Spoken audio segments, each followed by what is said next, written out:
Perfect Talkers. On this episode, we got to talk about your man Usher getting real disrespectful in these streets. Don't leave your girl around me. Beyonce dropping a country album. The Kansas City parade, things go wrong. Fani Willis hit y'all with that testimony. And Vladimir Putin out here winning. What's going on? It's that and much, much more. Perfect Talk Podcast, baby. Perfect Talk is what it do. It's your guy DJ Plicka Playboy back in the building with you, man. It's been a long time. I should not have left you. It's been so long, man. Everything done happened. The Super Bowl happened. Valentine's Day happened. The All-Star game happened, man. Travis Kelce pushed his coach. Like, where the Perfect Talk episode at? You know what I mean? But I'm back for y'all, man. Back to rock out. Let y'all know what's going on in my world. Let y'all know what's going on in your world if you might not be paying attention. And let's get right in the Plicka Spotlight story. You know what I mean? I just alluded to it. The Super Bowl happened. I gotta address your man Usher. What you doing, dog? What you out here doing with your halftime shows? What you out here doing with Alicia Keys, bro? It's a married woman.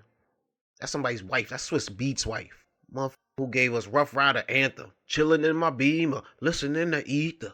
Can't do him like that. I know you say don't leave your girl around me. Don't leave your girl around me. Shoot player for real. Act for real. But come on, dog. Come on. Got some respect in these streets, man. But shout out to Super Bowl. The halftime show was one of the best ones I've seen in a while. You know what I mean? Like, shout out to Rihanna, but she wasn't a hard act to follow. But Usher was like, yo, I'm going to go above and beyond. I'm going to make sure I'm a hard act to follow. You know what I'm talking about? And I appreciate that, man. Do your thing, Usher. Keep raising the bar in performance. There were a lot of non-believers, a lot of like people like, why is Usher doing this? He showed y'all why. You know what I'm saying? So salute to Usher. Salute to my man Travis Kelce. You know what I'm saying? Having the best year ever. You know what I'm saying? Bagged Taylor Swift. Got him another Super Bowl ring. You know what I mean? Ton of commercials. Probably got more money coming his way. So I feel bad for the 49ers, bro.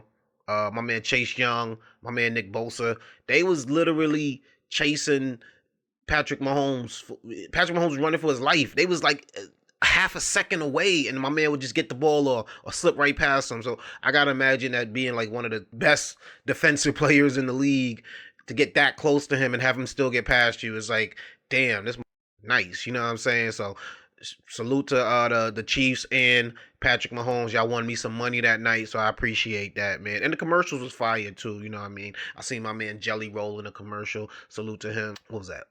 Uber Eats, I think. I seen Ben Affleck and J-Lo had their commercial. You know what I mean? There were some good ones out there.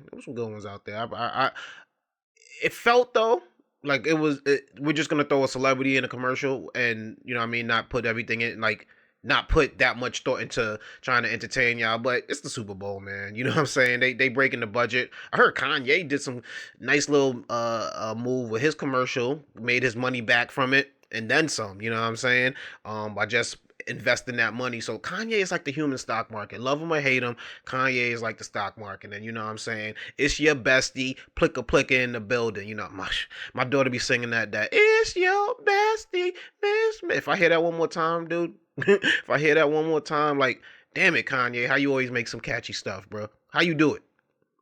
What y'all think about the album, the Vultures album that Kanye got out right now? You know, he's winning in the fashion world. What y'all think about the music? I mean, it's got its moments, to me, like a lot of the past Kanye albums have, but I don't know if I've heard that banger yet that's really a follower. But the kids love that Northwest little 16 that she got on there, whatever, a couple bars she got on there. So, you know what I mean? He's already moving on to the next generation, I guess.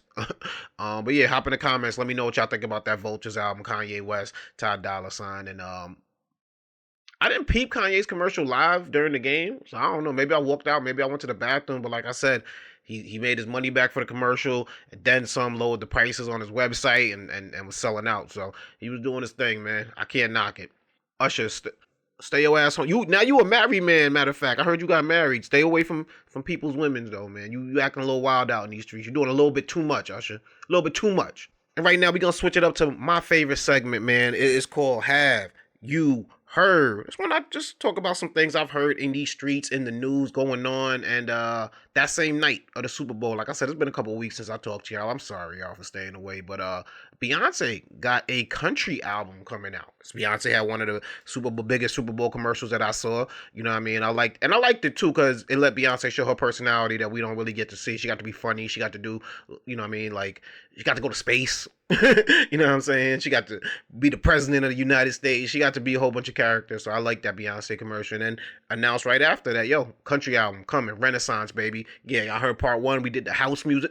You won't break my soul. Now she coming for the country crown. That's right. And I appreciate that, man. Because my favorite album of last year was Morgan Wallen's One Thing at a Time. And my favorite artist of last year was Jelly Roll. So you know what I'm saying? Like country is everywhere. You can't get away from it. It's in the veins. It's in the streets. It's on the radio. Like even if radio stations that don't really play those type of artists are playing the Luke Bryant Fast Car. You know what I'm saying? The Jelly Roll joint. You know what I'm saying? The Wallen is on every station, so you can't get away from him. You know what I mean? Matter of fact, sidebar, Grammys, you played yourself by not having them up there. We ain't even gonna get into all that, but you played yourself, Grammys. Back to matters at hand. Beyonce, country album, coming soon, man. Dropped 2 new singles, too. Texas Hold'em and 16 Carriages. These are definitely country songs, right? There was a country station out in Oklahoma, KYKC, that was receiving requests to play Texas Hold'em. They responded in writing, "We do not play Beyonce on KYKC, as we are a country music station." They played themselves like the Grammy played themselves, man. Because when you make a response like that, you know somebody gonna, copy paste, somebody gonna repost, whatever the button they choose to be, they gonna make sure the Beehive see it. And the Beehive came out in droves, man. Hopping on social media, talking about boycotts for the station, flooding the station with calls all day for the Beyonce records. That even a representative from their parent station, Score, said that Harris was removed and didn't know otherwise that Beyonce pivoted to country music. Up until now, she hasn't been a country artist. So we responded to the email in the same way we would respond to someone requesting a Rolling Stone song on their station. And I get that. You know what I mean? Like, but bro, she's one of the biggest artists that announced something on with the biggest media day of all time. Like, get tuned in. You know what I mean? Like, do I think there might be a little bit of a bias here? Maybe they don't appreciate Beyonce. Is already dominated urban music. Beyonce's already dominated pop music. Now it's like, nah, she ain't coming here for country. Possibly. Might be a little bit of racism at hand. That might be a part of it too. But in the words of Beyonce, you won't break her soul. She got that Beehive on that real quick. And she didn't even have to tell him to do it. You know what I'm saying? So let's do this, y'all. I'm a young black man. I grew up in Brooklyn, New York. I grew up listening to hip hop music. I just told y'all, but the 2 albums last year that I was bumping was the Morgan Wallen and the Jelly Roll joint. I'm cultured enough that I still love hip hop music. I still love reggae music. I still love rock music, but I'm not locked into a genre. I can open my mind up. I'm gonna need y'all same genre based platforms to maybe open your minds up a little bit and know that, yo, Beyonce can do country. She from Houston, Texas, first of all. Let's do that. But Beyonce could do any form of music she put her mind to. Like she doing a commercial. She could drop a smooth jazz album if she wanted to. Let's not act like Andre 3000 album don't slap. Go meditate to that. You know what I'm saying? So they could do whatever they want to do, and we have to be open as consumers to do it. I love Lil Wayne doing the rock album when he did that. You know what I'm saying? I love the fact that Machine Gun Kelly is on T Grizzly's new album, spitting. You know what I'm saying? Spitting bars. He might outspit T Grizz on that joint. You know what I'm saying? Like, but it don't mean he can't be a rock star too. You know what I mean? These people aren't locked into one thing. I'm a DJ. I'm also a podcaster. You know what I'm saying? Who knows what I got coming next? So, you know what I mean? Let's not try to lock these people into boxes, especially the Beyoncés of the world. We need that greatness. So, from what I hear, Beyonce, and I don't know how true this is, Beyonce did her thing with the house music with the first Renaissance. Now she's coming for country music with the second one. Third one might be rock and roll. Those are 3 genres that kind of got taken away from black people. You know what I'm saying? That black people started and popularized, but you know what I'm saying? You don't really see them in that field nowadays. I think Beyonce's coming, like in the words of Biggie, to take her crown back. She want her spot back. Take 2. Let's get it. Have you heard? Unfortunately, man, in this country, man, mass shootings is just something we got to get used to, and it sucks. When you see something like the aforementioned Super Bowl happen, you know those parades are coming. You know that it's going to be crowds of people. I don't like large crowds, if I'm being honest with y'all. I don't go to parades. I'm not a huge fan of them. For this particular reason. Because when chaos breaks out, you know what I mean? Like, things can happen. And unfortunately, this past week, chaos broke out during the Kansas City Chiefs Super Bowl parade. 21 people were shot, one of them dying. At first, they thought it was a mass shooter. They didn't know what was going on. As more days passed, we found out it was two juveniles having a dispute. It's reached a point where it's not left, it's not right, it's not Republican, it's not Democrat. It's common sense and dumb shit. And if you on the side of dumb shit, yeah, you just want to have everybody run loose and have this motherfucker be the Wild West. And who cares that somebody passed away, somebody's daughter, somebody's sister, somebody's family member, because you want to have freedom with your guns. Or you're going to get on the common sense side and be like, yo, there needs to be more screening. There needs to be more barriers for people getting guns in this country. Because personally, I don't think unless you're retarded or you're crazy, you have nothing to worry about.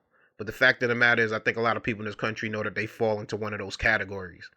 And they're nervous. They won't be able to get guns when they need to, right? Or when they want to.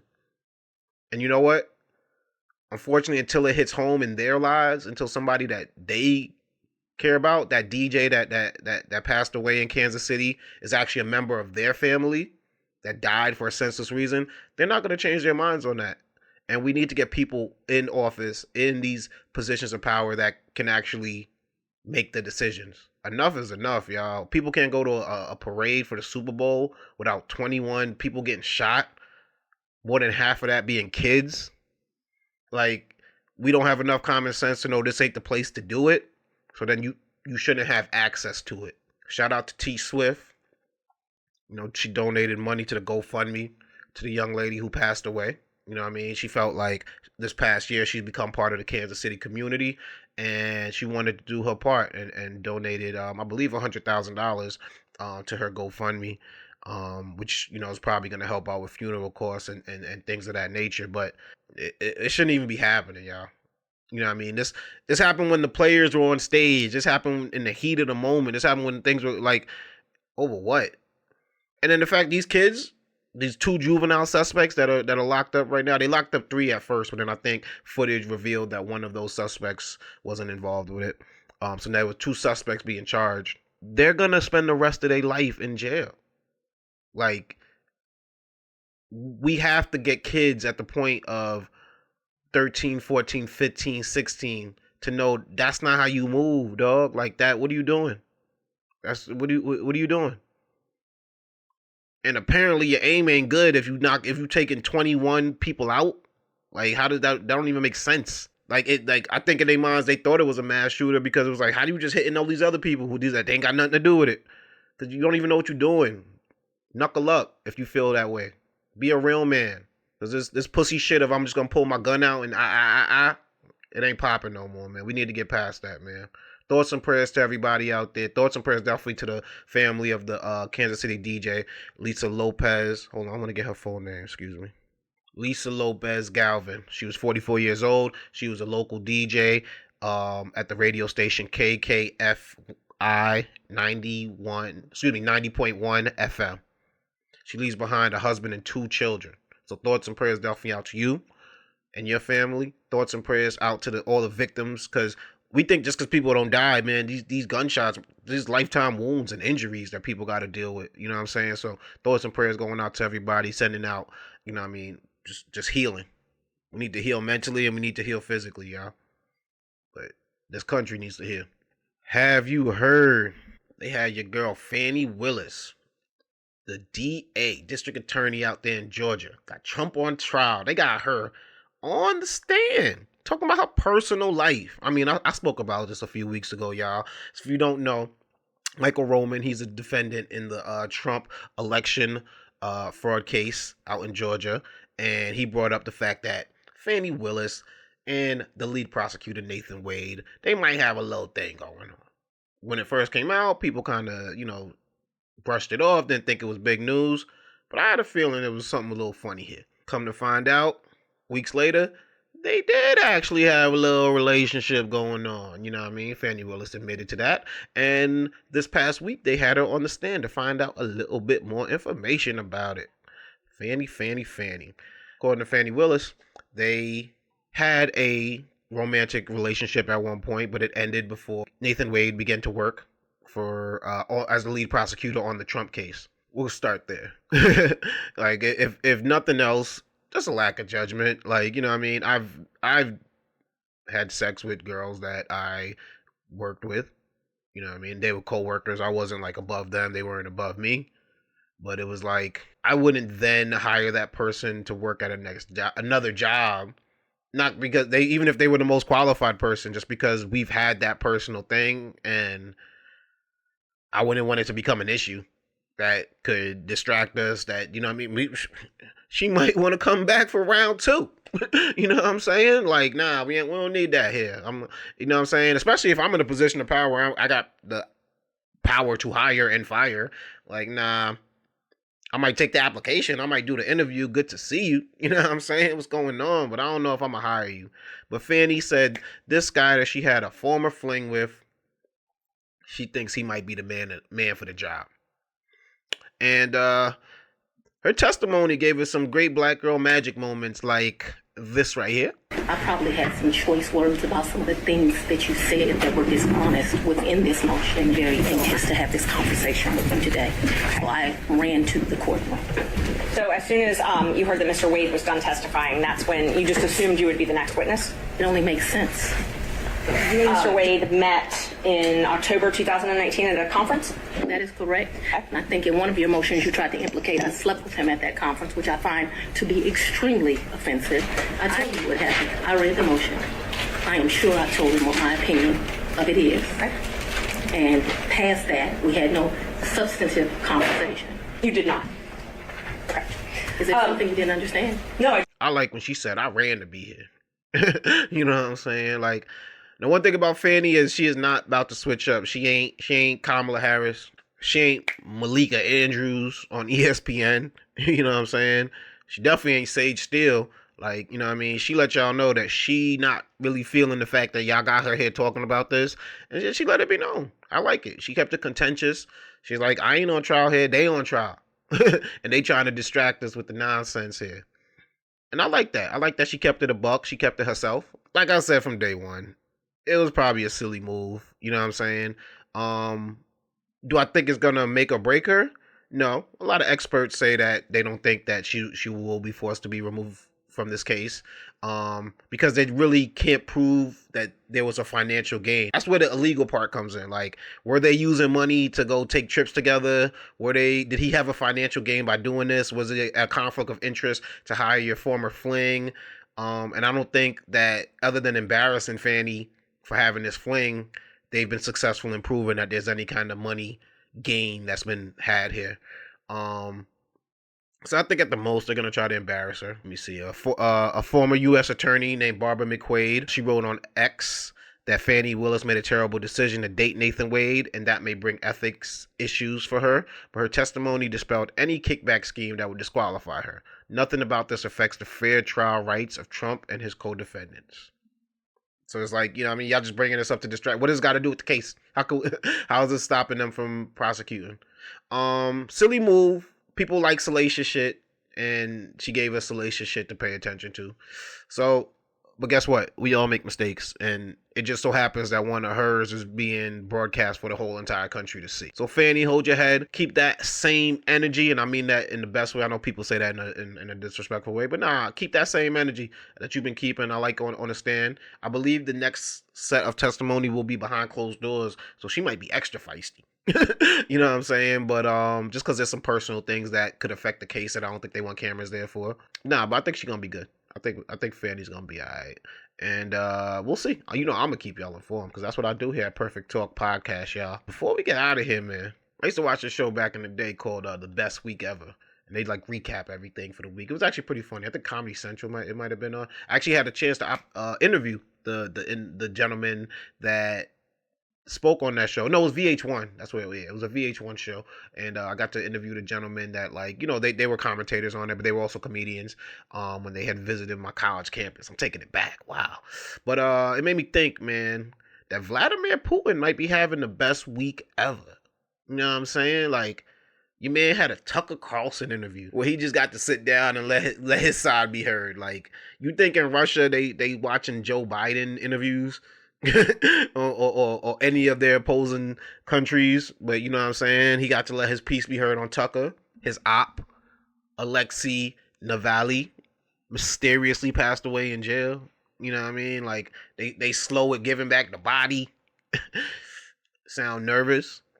And from what I'm hearing, I'm probably going to mispronounce the name of the city, but it looks like Russia was able to take over the Ukrainian city of Avdiivka.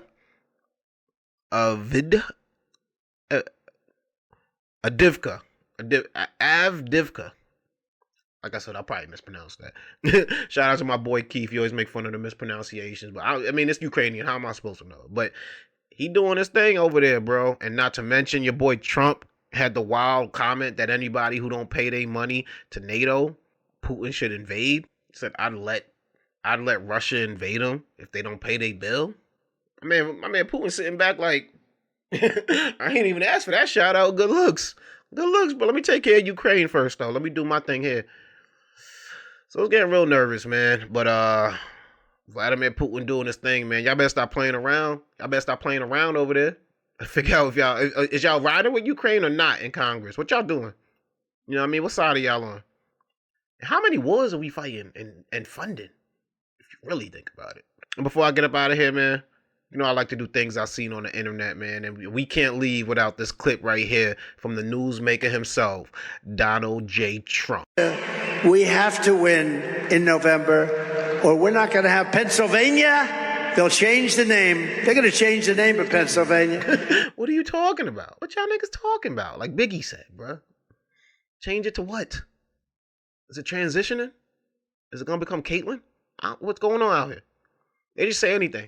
You just hop on these microphones, these cameras, and just say anything, huh? Yo, it's your man DJ Playboy, man. You can find me on X at DJ Playboy. You can find me on Instagram at Plickapeezy, PLICCAPEEZY. Follow Perfect Talk Podcast on Instagram at Perfect Talk Radio. And check out the website, www.perfecttalkpodcast.com. I'm up out of here, y'all. But peace, love, spread love. It's the Brooklyn way. And we up out of here. Peace.